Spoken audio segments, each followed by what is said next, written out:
Marami sa mga kababayan natin na super tagal na sa abroad. Yung iba diyan ay tumatanda na. Pero wala pa ring ipon.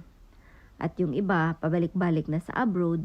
Pero ganun pa rin, naghihirap pa rin kasi sa mga dami nilang bayarin at yung iba ay umuwi na ng Pinas kasi sabi gusto na daw mag-for good.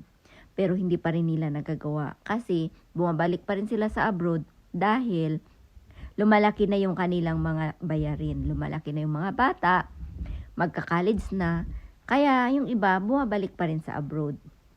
So kabayan, wag natin kalimutan na tayo ay tumatanda. So kailangan din natin may assurance sa ating sarili. Kailangan din natin na sa pagtanda natin ay yung bang sitting pretting na lang tayo, yung bang hindi na tayo nag-iisip pa kung saan tayo kukuha ng ating makakain or kung paano tayo kikita. So dapat ngayon ay bata pa tayo, magtrabaho tayo, mag-ipon tayo, mag-invest tayo para sa pagtanda natin ay nag-aantay na lang tayo ng ating mga na-invest nung bata pa tayo. So, kailangan kasi sa panahon ngayon ay kailangan mo ring madiskarte sa buhay mo.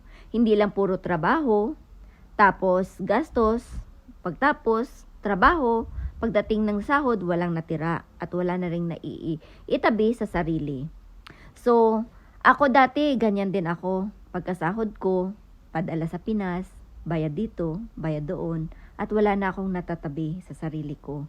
But then, na-realize ko sa sarili ko, 3 years ago, nung ako'y sumali sa negosyong ito ng Star Legion Adventure, doon na bago ang aking pananaw sa buhay, ang aking isip, na kailangan din pala natin mag-ipon kasi hindi tayo bumabata at tumatanda tayo.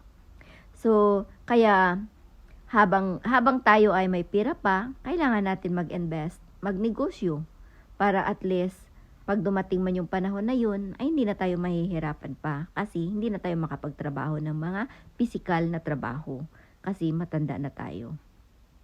So kabayan, kung isa ka sa mga nakikinig sa mga video kong ito, i-message nyo ako para maturuan ko kayo kung paano mag-umpisa sa maliit na puhunan para sa negosyo nyo. Okay? So, yun lang po. See you the next video. Bye!